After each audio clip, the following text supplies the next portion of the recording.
Welcome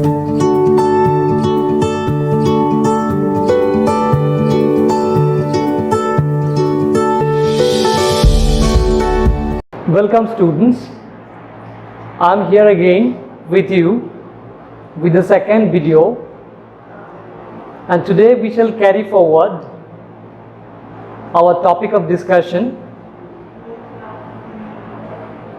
models. In the last class I have tried to make you understand the definition of modal verb. We have tried to understand what is modal verb, what are the special features or salient properties of modal verbs. Today we shall start our class right from the point where we stopped in the previous class. আজকে আমরা modal ভার্বের ব্যবহার নিয়ে আলোচনা করব। তোমরা একটু মনোযোগ দিয়ে শুনবে, সবাই একটু বেশি করে মনোযোগ দিতে হবে, তাহলে বিষয়গুলো পরিষ্কার হয়ে যাবে এবং আমরা মডেল ভার্ব সম্পর্কে মোটামুটি একটু ভালো ধারণা আমরা নিতে পারবো। তো আমার যতদূর মনে আছে তোমরা দেখবে প্রথম ভিডিওটা আমরা শ্যাল নিয়ে আলোচনা করেছিলাম, কমপ্লিট হয়নি। আজকে আমরা শ্যালের পরের ব্যবহারটা দেখব এবং আমরা সামনের দিকে এগিয়ে যাব। প্রথমে আমরা একটু দেখে নেই, let us have a recall of how we construct a sentence with a modal verb. আমরা অ্যাসার্টিভ সেন্টেন্স দিয়ে দেখিয়েছিলাম এক্সাম্পলগুলো, আমরা অ্যাসার্টিভেই থাকবো আপাতত, পরে আমরা ইন্টারোগেটিভ দেখব। তো অ্যাসার্টিভ সেন্টেন্স modal verb সহ আমরা কীভাবে গঠন করি আমরা দেখব। আমি লিখে রেখেছি, তোমরা একটু দেখো। So assertive sentence, it is also called what? Declarative sentence. প্রত্যেকটা সেন্টেন্সের কি হয়, দুটো রূপ থাকে। ওকে, one is called affirmative, Ha বোধক, and the other is called negative, না বোধক। Okay, so these two common types or subtypes we have of all the sentences we have in English. আমরা জানি on the basis of mood আমাদের 5 রকমের sentence আছে: assertive, interrogative, imperative, optative, exclamatory. এই হচ্ছে 5টা sentence types on the basis of mood. Again, on the basis of structure, গঠনগত দিক দিয়ে আমাদের কয়টা আছে sentence? On the basis of structure we have 3 types of sentences. এগুলিকে কি বলে? এগুলিকে বলে simple sentence, complex sentence, compound sentence. আমরা এগুলি পরে দেখব, আমরা এখন শুধু অ্যাসার্টিভটা দেখব। তাহলে প্রত্যেকটা সেন্টেন্সের দুটো সাবটাইপ থাকে, কমন সাবটাইপ। অ্যাসার্টিভের দুটো আছে, আমি প্রথমে লিখেছি অ্যাফার্মেটিভ বা হা বোধক, নেগেটিভ মানে হচ্ছে না বোধক।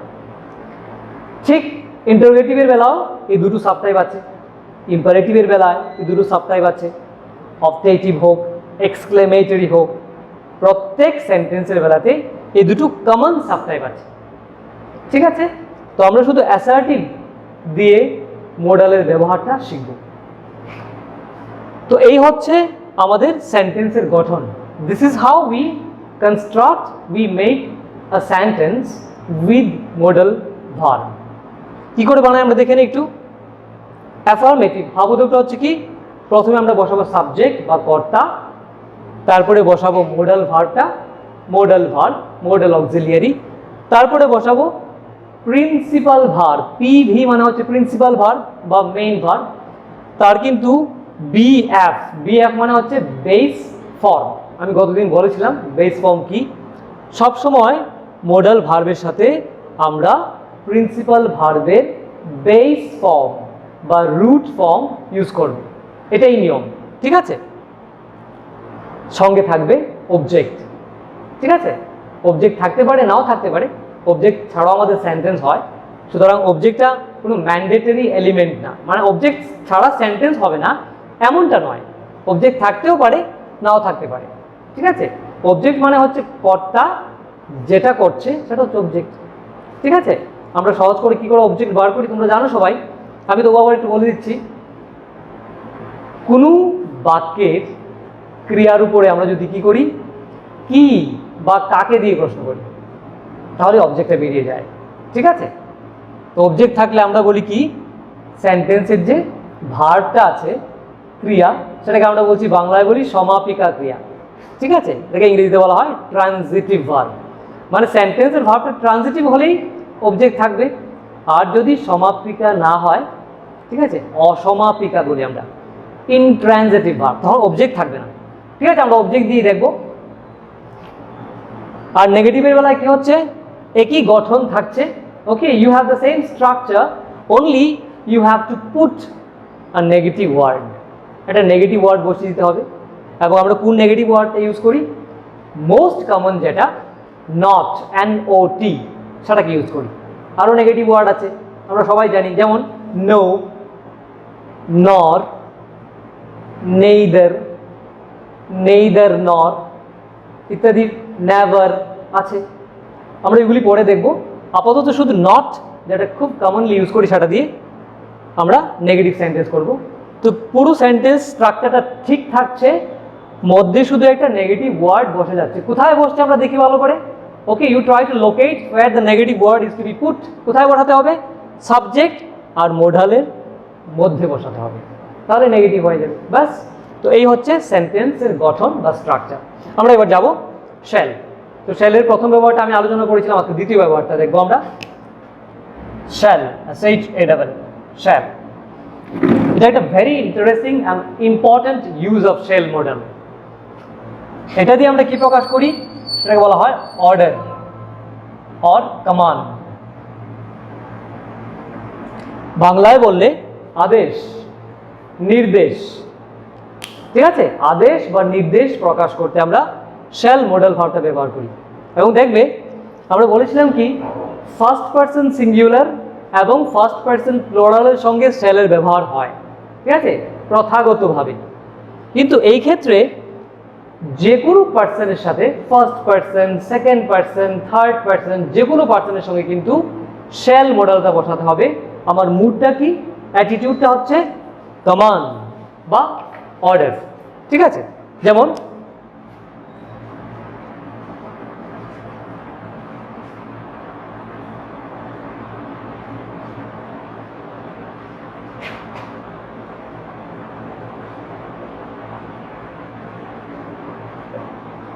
স্কুলের হেডমাস্টার স্যার বলছেন, the students shall sit in the hall or in the hall room. Sir order দিচ্ছেন ছাত্রদেরকে, তোমরা হলে বসবে, তোরা স্যারের নির্দেশ, ঠিক আছে? দেখো সাবজেক্ট হচ্ছে the students, third person plural. আমি কি বলেছি, এটা শ্যালের একটা বিশেষ ব্যবহার। এই ক্ষেত্রে যে কোনো পার্সনের সাথে শ্যাল বসাতে হবে। মুড বা অ্যাটিটিউডটা কি, অর্ডার, কমান্ড। হেডমাস্টার স্যার বলছে ছাত্ররা হল রুমে বসবে, the students shall sit in the hall room, ছাত্ররা হল ঘরে বসবে।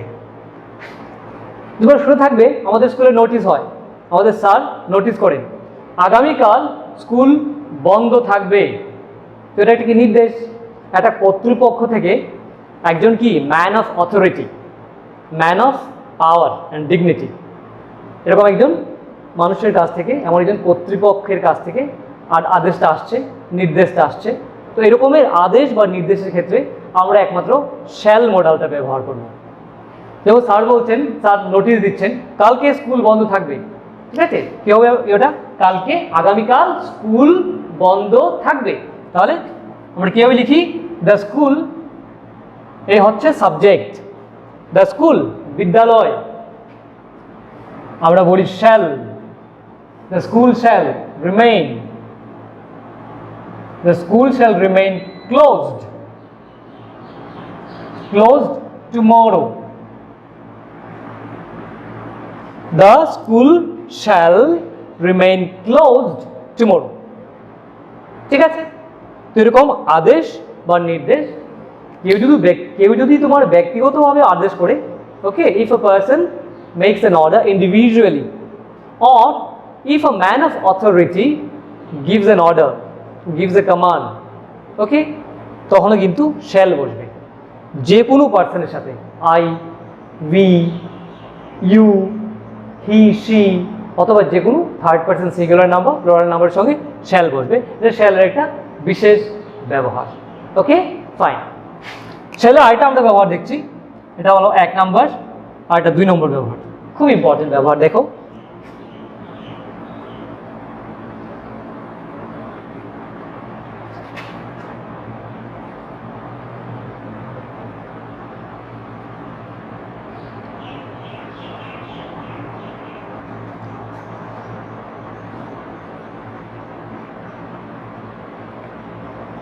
এবার দেখো গঠনটা একটু পাল্টে যাচ্ছে। আমরা দেখেই চিনতে পাচ্ছি সেন্টেন্সের শেষে কি আছে? Interrogative sign, note of interrogation. এটা একটা প্রশ্ন, প্রশ্নের আকারে শ্যালের এইভাবে ব্যবহার করি আমরা, ঠিক আছে? এবং সাধারণত প্রশ্ন হয় ক্ষেত্রে সাবজেক্টটা হয়ে যায়, কর্তা হয়ে যায় ফার্স্ট পারসন সিঙ্গুলার আই এবং ফার্স্ট পারসন প্লুরাল বহুবচন we. Shall I, shall we, okay?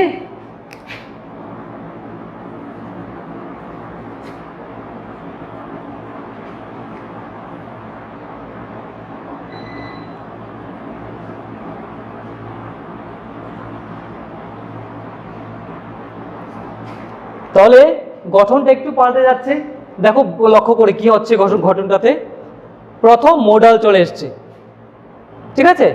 Modal সাবজেক্টের জায়গায় চলে আসছে আর সাবজেক্টটা মোডালের জায়গায় চলে যাচ্ছে। Okay, just this two words are replacing their or exchanging their places.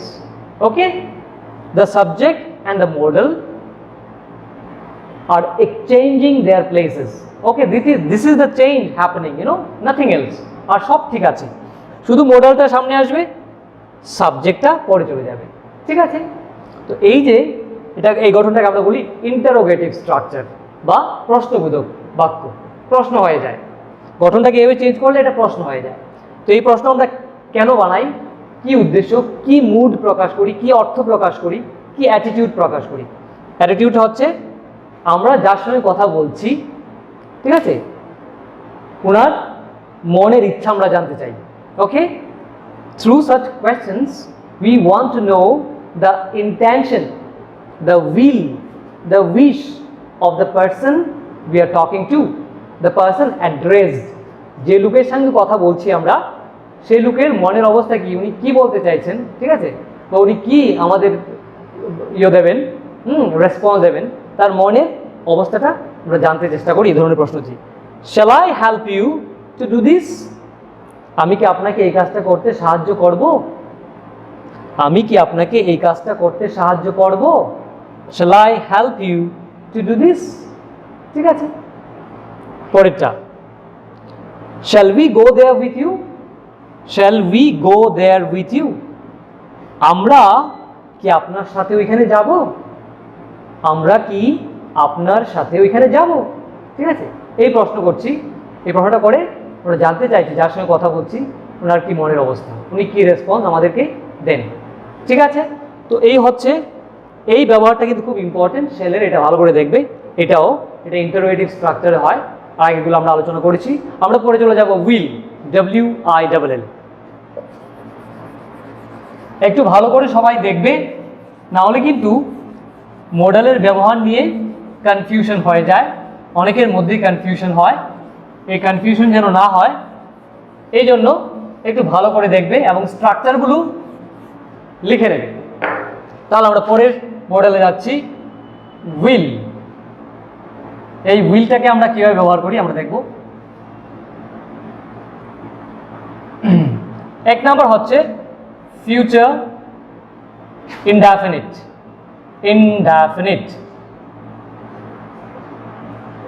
আমরা শ্যালের ক্ষেত্রে দেখেছি উইল মডেল ভার্বটাকে আমরা ব্যবহার করি ফিউচার ইনডেফিনিট টেন্স বা সিম্পল ফিউচার টেন্স প্রকাশ করার জন্য। ঠিক আছে, এই ফিউচার ইনডেফিনিট টেন্সটা এবং ফিউচার টেন্সের প্রত্যেকটা ফর্ম কিন্তু শ্যাল উইল মডেল দিয়ে হয়, এগুলো ছাড়া হয় না, ঠিক আছে? একমাত্র ফিউচার টেন্স হচ্ছে এমন টেন্স যার মধ্যে মডেলের ব্যবহারটা অপরিহার্য, লাগবেই শ্যাল এবং উইল, ঠিক আছে? তো ফিউচার ইনডেফিনিট টেন্স প্রকাশ করতে আমরা উইলটা ব্যবহার করি। কি মুড প্রকাশ করি আমরা শ্যালের ক্ষেত্রে দেখেছিলাম একই রকম, আমরা ডিটারমিনেশন দৃঢ়তা, আমরা কোনো কিছু করব এরকম দৃঢ়তা আছে, ঠিক আছে? কোনো কিছু করার দৃঢ়তা প্রকাশ করতে আমরা উইল মডেলটা ব্যবহার করি, ফিউচার টেন্স ভবিষ্যৎকাল বোঝাতে। আমরা ইন্টেনশন মানে মনের ইচ্ছা, ইন্টেনশন মানে ইচ্ছা প্রকাশ করা। আমরা বলি থ্রেট, THREAT, থ্রেট, থ্রেট মানে হচ্ছে ওয়ার্নিং, ঠিক আছে? ওয়ার্নিং মানে বাংলায় কি বলে এটাকে? কাউকে কোনো কিছু সম্পর্কে সতর্ক করে দেওয়া, সতর্ক, ঠিক আছে? সতর্কতা প্রকাশ করা, থ্রেট।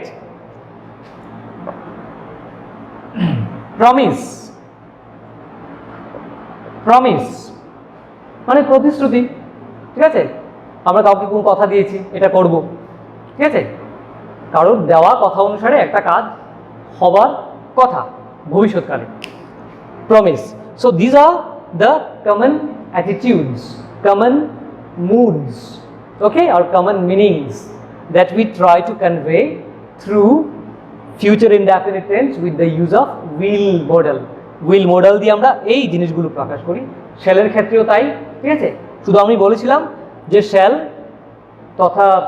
কি বলে প্রথাগতভাবে ফার্স্ট পারসন সিঙ্গুলার আই এবং ফার্স্ট পারসন প্লুরাল উইর সঙ্গে হয়, কিন্তু আধুনিক ইংরেজিতে কি হয় আমরা দেখেছি শ্যালের পরিবর্তে উইলটাই বেশি ব্যবহৃত হয় সবার সাথে। যেমন আমরা একটা উদাহরণ দিচ্ছি, ডিটারমিনেশন, আমি খুব কঠোর পরিশ্রম করব, তাহলে আমরা কিভাবে লিখবো? আমি মানে আই, মডেল হচ্ছে উইল, আই উইল। ভার্ব আমরা দিচ্ছি, মেইন ভার্ব কাজ করা, পরিশ্রম করা, আই উইল ওয়ার্ক, কঠোর, অনেক বেশি, hard, I will work hard. So this is what is the tense form of the sentence? The tense form is future indefinite, ঠিক আছে? নিশ্চয়ই ফিউচার ইনডেফিনিট হবে বা সিম্পল ফিউচার হবে, কিন্তু most important thing is the mood. আমি কি mood প্রকাশ করছি, আমি কি অ্যাটিটিউড প্রকাশ করছি, that is something very important, and this attitude is given by the model, okay? The model gives the attitude to the action, okay? আমি বলছি I will work hard, আমি খুব কঠোর পরিশ্রম করব। প্রমিস বললাম যেমন, ঠিক আছে? প্রমিস,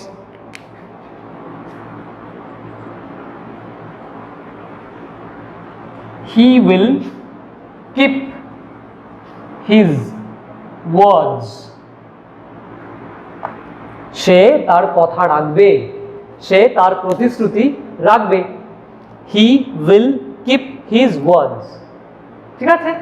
তাহলে বারবার সেই একই রকম গঠন হবে, ঠিক আছে? গঠনের কোনো পরিবর্তন নেই, কিন্তু গঠনটা ভালো করে দেখে রাখো, এভাবেই বানাতে হবে, লিখতে হবে, বলতে হবে একইভাবে, ঠিক আছে? আর যদি তুমি নেগেটিভ করো তাহলে কি হবে? শুধু একটা নেগেটিভ বসে যাবে মধ্যে, বাস, তাহলে নেগেটিভ সেন্টেন্স হয়ে গেল, ঠিক আছে? যদি কোনো ক্রিয়া নাবাচক হয় এটা হবে না, ঠিক আছে? এটা হবে না, তাহলে শুধু এটা নেগেটিভ ওয়ার্ড চলে আসবে সাবজেক্ট এবং মডেলের মধ্যে, ঠিক আছে? প্রয়োজন অনুসারে, অর্থ অনুসারে, তাহলে নেগেটিভ হয়ে যাবে, বাস। এই গেল উইলের ব্যবহার, আমরা সবাই দেখেছি। এবার দেখো উইলের আরেকটা গুরুত্বপূর্ণ ব্যবহার, এটাকে বলে আপনা আপনি, যেটা ভবিষ্যৎ সময় হবে, তোমার ধরারও দরকার নেই, ভাবারও দরকার নেই, চিন্তা করারও দরকার নেই, আপনা আপনি হবে, ওকে? As a matter of course of action, okay?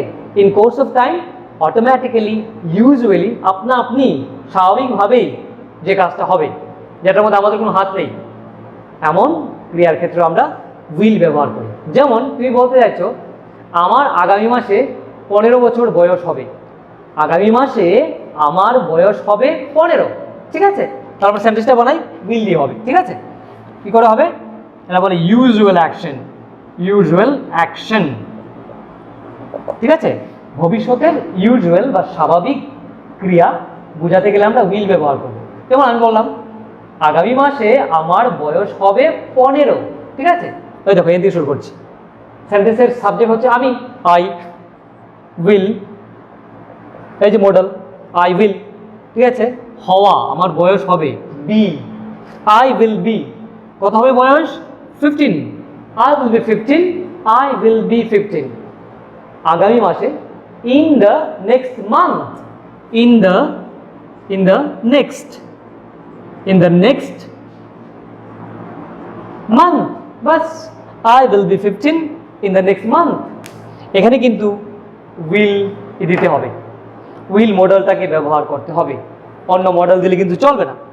যেমন তুমি বলছো এই বছর অক্টোবর মাসে দুর্গা পূজা হবে, এই বছর অক্টোবর মাসে দুর্গা পূজা হবে, ওকে?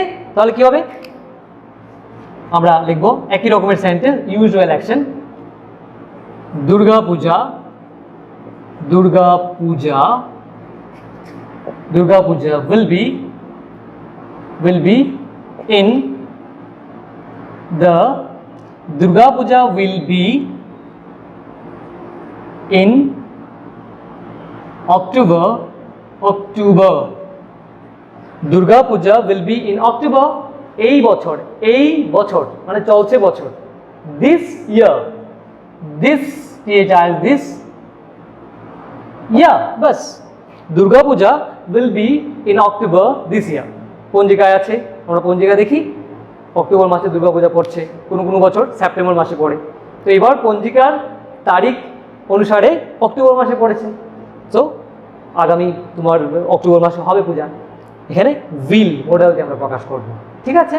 এখানে কিন্তু শ্যাল ব্যবহার করা যাবে না, ঠিক আছে কথাটা? Durga puja will be in October this year, এ হচ্ছে উইলের আরেকটা গুরুত্বপূর্ণ ব্যবহার।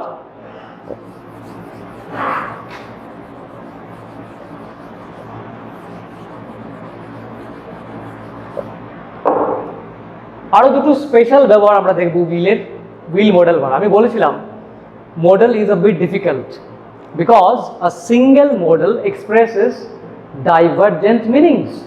একই মডেলের বিভিন্ন অর্থ আছে, এরকম নয় যে একটা মডেল ভার্ব শুধু একটা অর্থ প্রকাশ করে, এমনটা নয়, একটা মডেল অনেকগুলো অর্থ প্রকাশ করে। তাহলে সবচেয়ে বেশি যে অর্থে ব্যবহার হয় এক একটা মডেল, আমরা সেগুলো দেখব, ঠিক আছে? আমি কিন্তু সবকটা বলছি না, তোমরা যেগুলি বলছি এগুলি মনে রাখার চেষ্টা করো। উইলের একটা বিশেষ ব্যবহার,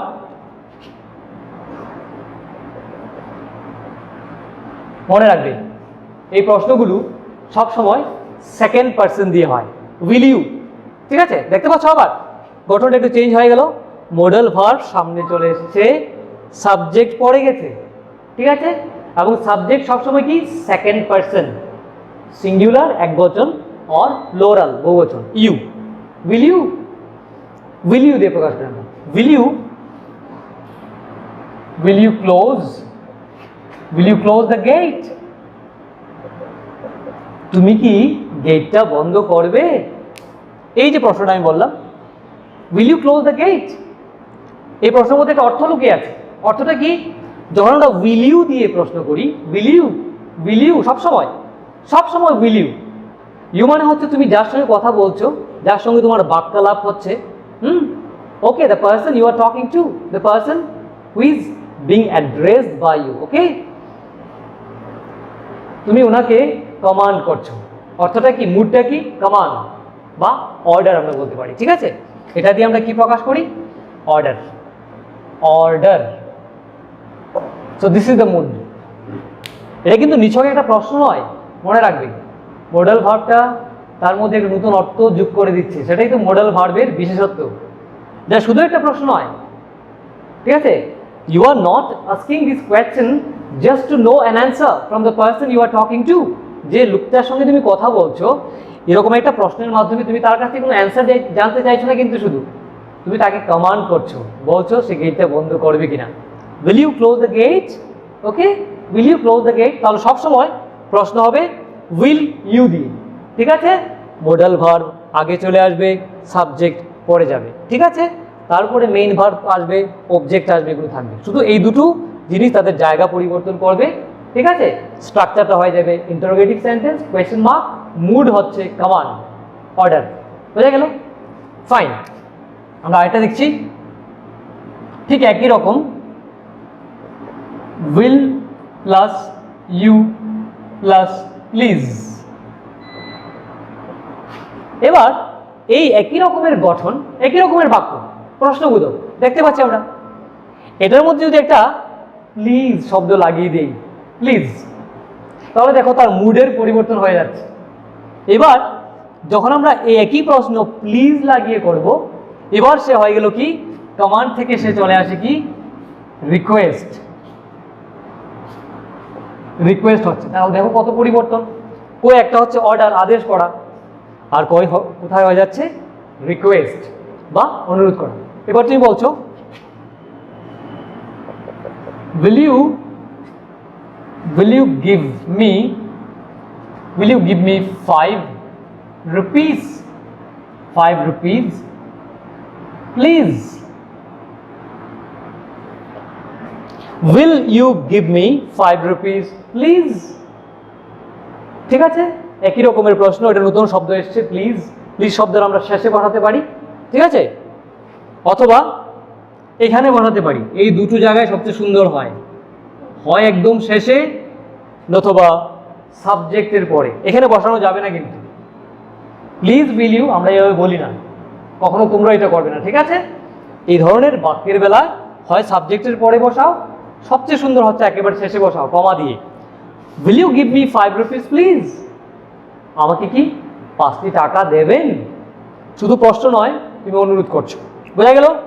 এই দুটো খুব ইম্পর্টেন্ট ব্যবহার সেরে। তো আমরা যে কয়টা মডেল এখন পর্যন্ত আলোচনা করেছি, তোমরা এগুলো একটু দেখবে, গঠনটা ভালো করে দেখবে একটু, ঠিক আছে? স্ট্রাকচারগুলো ভালো করে দেখবে। একই রকম সব সময় সেন্টেন্সের গঠন একই রকম থাকবে, কখনো কখনো ইন্টারোগেটিভ হচ্ছে, বিশেষ অর্থ প্রকাশ করছে। বাকি মডেলসগুলো আমরা পরের ভিডিওতে দেখব, একটু সময় লাগবে, ধৈর্য সহকারে তোমরা দেখবে। সবাই খুব ভালো থাকবে, সাবধানে থাকবে। ধন্যবাদ সবাইকে।